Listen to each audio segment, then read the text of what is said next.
আমি কি করব না করব সেই ডিসিশনটা নেওয়ার দায়িত্ব তোকে কে দিয়েছে? কেউ দিয়েছে এখানে? আমার জীবনটা কি তোদের কাছে ছেলে খেলা? তুমি এটার দায়িত্ব নেব মানে কেন নেব? Mind your language Rahul.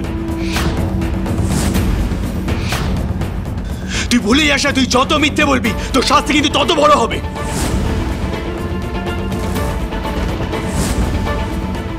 This is really disgusting.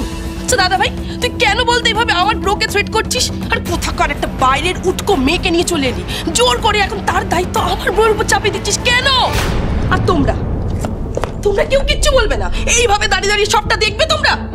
Kiara কি বলবো বলতো? বাবা বাবা আমি না ভাবতেই পারছি না যে রাহুল এরকম একটা কাজ করতে পারে। না না না, ভাবার কোনো কারণ নেই, কোনো কারণ নেই, কারণ আমি জানি, আমি বিশ্বাস করি যে আমার রাহুল এরকম কোনো কাজ করতেই পারে না। কিন্তু সমস্যা কি জানো? এই বাড়িতে, এই সিংহরার বাড়িতে যখন যা কোনো খারাপ কিছু হবে সমস্ত দায় আমাদের উপর না দেওয়া হবে, কারণ আমরা তো এই বংশের কেউ নয়, আমরা এই বংশের কেউ নয়। সব থেকে দুর্ভাগ্যের কি জানো? এত কাণ্ডের পরে, এত প্রবলেমের পরেও, এত চেষ্টা করে আমাদের নিজেদের আমল পরিবর্তন করার পরেও আজও এই পরিবারের লোকজন আমাদের চোখে আঙুল দিয়ে দেখিয়ে দেয় যে আমরা এই বংশের কেউ নই। দিভাই এইসব কি বলে চলেছিস? কেন বলছিস তুই? বল কেন? তো কিছু বলছেন না মাসিমণি? এক্স্যাক্টলি এটাই হচ্ছে আমাদের সাথে। তোদের এক্স্যাক্টলি প্রবলেমটা কোথায় আমাকে বলবি? আমি তো মিথ্যা কথা বলছি না, আমি তো চিট করছি না কাউকে, আমি তো এই পরিবারের সব বিপদে ঢালোয় দাঁড়ানোর চেষ্টা করছি, তারপরেও তোরা এরকম মিথ্যা অ্যালিগেশন দিচ্ছিস। মিথ্যা অ্যালিগেশনের বাহানা দিয়ে সত্যিটাকে আড়াল করা যায় না রাহুল। এতগুলো দিন ধরে কে মিথ্যা অ্যালিগেশন দিয়েছে, কে চক্রান্ত করেছে সেটা এই বাড়ির সবাই জানে। এতদিনের কথা হচ্ছে কেন করি? আজকের কথা বলো না। আজকে যে রাহুল সেনগুপ্ত তোমার সামনে দাঁড়িয়ে আছে সে কিন্তু একটা অন্য মানুষ। সে মিথ্যা কথা বলছে না, সে চিট করছে না, তার জীবনে তার ওয়াইফ ছাড়া অন্য কোনো মেয়ের অস্তিত্ব নেই। আমি জাস্ট আমার পরিবারকে নিয়ে একটু সুখে থাকতে চাই করি। এসব মিথ্যে অ্যালিগেশন দিয়ে আমার জীবনটাকে শেষ করে দিও না please, I beg of you both. তুমি হয়তো এখন নিজেকে শুধরানোর চেষ্টা করছো রাহুল, কিন্তু আগে যে ভুলগুলো তুমি করেছো করে সবার কাছে লুকিয়ে গেছো, হয়তো বা ভুলেও গেছো, সে ভুলের কিন্তু কোনো ক্ষমা নেই। শুধু ঋদ্ধি নয়, এ বাড়ির বড় হিসেবে আমিও বলছি, তুমি যদি রিমঝিমকে মেনে না নাও তাহলে এ বাড়ি সমস্ত সম্পত্তি থেকে আমি তোমাকে বঞ্চিত করতে বাধ্য হব।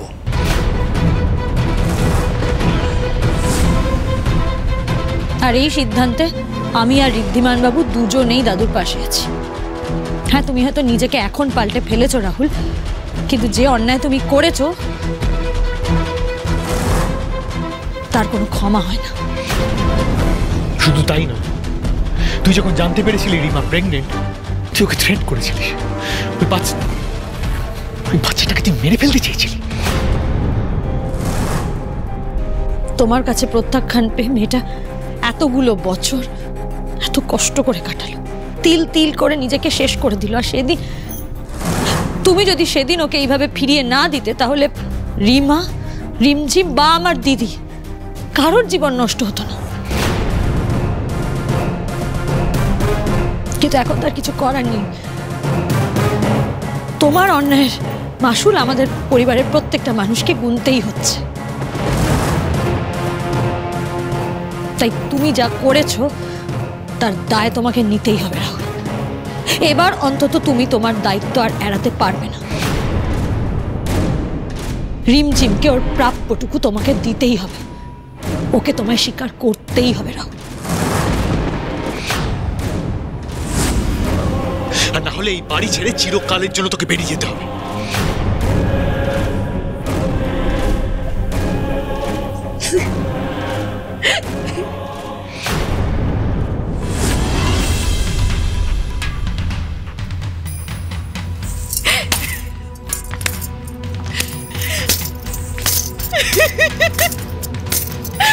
অসাধারণ, এক্সিলেন্ট, মাস্টার স্ট্রোক। এই না হলে তুই আমার মায়ের পেটের বোন। অসাধারণ অসাধারণ। এ কি, তোমরা দাঁড়িয়ে রইলে কেন? হাততালি দাও সবাই, হাততালি দাও। কিন্তু তোমরা দাঁড়িয়ে রয়েছো, হাততালি দাও, হাততালি দাও। কি হচ্ছে মা, তোমার এরকম করছো কেন তুমি? আমি বলছি আমার মনে হয় তোমাদের বুঝতে কোথাও ভুল হয়েছে। আমি বলেছিলাম মনে আছে, আমি বলেছিলাম মনে আছে তোমায় তো বলেছিলাম যে আমার বোন আমার জন্য আমার বার্থডে বেস্ট গিফট নিয়ে আসবে প্ল্যান করে। দেখলে তো ঠিক তাই হলো। ঘড়ি কি সুন্দর ভেবে চিনতে প্ল্যান করে এমন একটা গিফট নিয়ে আসলো যেটা সত্যি আমার সারপ্রাইজ করে দিল। ও বোন বলেছিল, দাঁড়া বনি, তুই বলেছিলিস মনে আছে সারপ্রাইজ, একেই তো বলে রিয়েল সারপ্রাইজ, তাই না? আর তোমরা আমাকে কি গিফট দিয়েছো? রিধি সরি সরো, কি গিফট দিয়েছো তোমরা আমাকে? শাড়ি, গয়না, জুয়েলারি, মেকআপ, পারফিউম, দামি দামি এইসবই তো দিয়েছো বলো। আরে নাল, বুঝলে এইসব গিফট যে কেউ দিতে পারে, কিন্তু আমার বোন আমাকে যে গিফটটা দিয়েছে সেই গিফট তো আমি দেখে সত্যি সত্যি আমার মাথা খারাপ হয়ে গেছে। আমি তো ভাবতে পারছি না এমন একটা গিফট তুই আমাকে দিয়েছিস। অসাধারণ গিফট দিয়েছিস, অসাধারণ গিফট দিয়েছিস তুই আমাকে। কি হয়েছে তোর? এরকম কেন করছিস? সামলা নিজেকে একটু। সামলাবো? আমি তো সামলাবো কি করে বল? সামলানোর মতো কোনো জায়গা দিয়েছিস তুই আমাকে? তুই তোর দায়িত্ব নিয়ে আমার পরিবারটাকে, আমার সুখ শান্তি সব নষ্ট করে দিয়েছিস। মজা লাগছে না বল? খুব মজা লাগছে বল? খুব মজা পাচ্ছিস বল এরকম করে? দুতি প্লিজ বিহেভ ইয়োরসেলফ। দাঁড়ান ঋদ্ধিমান বাবা, আমাকে একটু দিদির সাথে কথা বলতে। দিদি আমি বুঝতে পারছি তোর যদি আমাকে মেরে ধরে বাজে কথা বলে শান্তি হয় তাহলে তুই তাই কর। তোর যা ইচ্ছে করছে আমার সাথে করতে তুই তাই কর, আমি তোকে আটকাবো না। আমি জানি আজকে তুই যা জেনেছিস সেটা তোর জন্য মেনে নেওয়া শুধু কঠিন নয়, তোর জন্য বিশ্বাস করাটা অসম্ভব। কিন্তু তুই নিজেও কোথাও খুব ভালো করে জানিস দিদি, আমি যেটা বলছি সেটা মিথ্যে নয়। হ্যাঁ আমি মানছি রাহুল অনেক পাল্টে গেছে, আমি নিজের চোখের সামনে দেখেছি সেটা। ও আজ তোকে নিয়ে সুখে সংসার করতে চাইছে, সেটা তো খুব ভালো কথা। আমি তোর সংসার ভাঙতে চাই না, আমি চাই তোরা খুব ভালো থাক।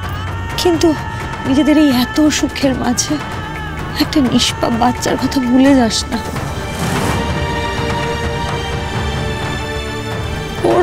ওর সত্যি কোনো দোষ নেই এতে। ও সদ্য ওর মাকে হারিয়েছে, ও তো জানেও না ওর সাথে কি হয়েছে। পারলে এক মুহূর্তের জন্য নিজের সুখের কথা বাদ দিয়ে ওই বাচ্চাটার কথাটা ভাব। ওর কি দোষ বলতো? ওর বাবা, এত বড় পরিবার, এত বড় বাড়ি, এত কিছু থাকা সত্ত্বেও ও কেন অনাথ হয়ে গোটা জীবনটা কাটাবে? ওর যা যা প্রাপ্য সেগুলো কেন পাবে না? দিদি একটু ভাব। কেন ভাববো? রাহুলই বা কেন ভাববে? শোন করি, তুই মূর্খ আর বোকা হতে পারিস, আমি নই। রিমা তোকে মরার আগে কেঁদে কেটে বোঝালো আর সেটা তুই বুঝে চলেও এলি। তুই মেনে নিলি রিমার সন্তানের বাবা রাহুল, তাই তো? আর এই রাহুলের সাথে তো কত মেয়ের সম্পর্ক ছিল। রাহুল, তোমার গার্লফ্রেন্ডগুলোর নাম কি? ভিনি, জুলি, আর কি নাম আছে বলো না। চুপ করে আছে কেন বলো? আচ্ছা ঠিক আছে, মেনেই নিলাম রাহুল রিমাকে ফাঁসিয়েছিল, ওর সাথে আর কোনো একটা সম্পর্ক ছিল। কিন্তু এই সন্তানের বাবা যে রাহুল, তার কোনো প্রুফ আছে তোর কাছে? রিমা যে হাজার একটা ছেলেকে নাকে দড়ি দিয়ে ঘোরায়নি, তার কোনো প্রুফ আছে বলতে পারবি জোর গলায় তুই এটা? এই তো মানুষের নামে তুই এগুলো কি বলছিস দিদি? ঠিক বলছি, একদম ঠিক বলছি। প্রমাণ আছে তোর কাছে যে রাহুল রিমঝিমের বাবা? তার কোনো প্রমাণ আছে তোর কাছে? নেই তো? আচ্ছা বাবা, তোমার কাছে আছে? রিমার ক্যারেক্টারের সার্টিফিকেট আছে কি? দাও, থাকলে দাও, আমি দেখছি, আমি মেনে নেব। দাও। নেই তো, থাকবে না। বোনের কাছে থাকবে। তুই তো সব সময় পাড়ায় ঘুরে বেড়া, সবাইকে চিনি, তোর কাছে নিশ্চয়ই রিমার ক্যারেক্টারের সার্টিফিকেট থাকবে। দে দে আমায়, দে, আমি দেখে বিলিভ করবো। দে। বাহ, অসাধারণ। যে মেয়েটাকে তুই ছোট থেকে চিনিস, তার ক্যারেক্টার নিয়ে তো হঠাৎ করে আজকে সন্দেহ হচ্ছে? তোর বর ফেসে গেছে বলে? দুতি, আপনি অস্থির না হয়ে দাভাই আর খড়ি যেটা বলছে সেটা একবার বোঝার চেষ্টা করুন না। ওরা তো আর এমনি এমনি বলছে না, ওদের কাছে তো প্রমাণ আছে। প্রমাণ? কিসের প্রমাণ? কি প্রমাণ রয়েছে? এই ছবিগুলো প্রমাণ? এই ছবিগুলো কোনো প্রমাণ হতে পারে না। এগুলো কোনো প্রমাণ নয়। আমি প্রমাণ না দেখে কিচ্ছু বিলিভ করব না। আর দাদু মনে আছে দুর্গাপুজোর সময় রিমা আমাদের বাড়িতে এসেছিল? আমাদের সাথেও তো দেখা হয়েছে, কই কিছু বলেছে? রাহুলের সাথেও দেখা হয়েছে, তখন তো কিচ্ছু বলেনি। আর করিস? তোর তো খুব ক্লোজ ফ্রেন্ড ছিল রিমা, আর রিমঝিম তো আসতোই আমাদের বাড়িতে, যাতায়াত লেগেই থাকতো। রিমা তোর সাথে সবকিছু শেয়ার করতো। তোকে একবারও রাহুলের কথা কি ও বলেছে? ওর মুখে শুনেছিস তুই রাহুলের কথা? শুনিসনি তো? আর মৃত্যু সজ্জায় রিমার রাহুলের কথা মনে পড়লো। ও তোকে যা যা বোঝালো তুই সবকিছু বিলিভ করে ওই বাচ্চাটার হাত ধরে সুস্থর করে এই বাড়িতে চলে এলি তোর দিদির সংসার ভাঙতে। শুন, সুযোগের সদ্ব্যবহার করা না তোর থেকে শিখতে হয়। চুপ করো দুতি, অনেক হয়েছে, এবার বন্ধ করো। দয়া করে আর ঋদ্ধিমান আর খড়ির ওপর দোষ চাপিও না। চাপাবো না বড় মামি, এই সব কিছু ক্রেডিট তো ওদের, বিশেষ করে এই সব কিছু ক্রেডিট আমার বোনের। শত্রুরা যেন তোর মতন মহান বোন না হয়।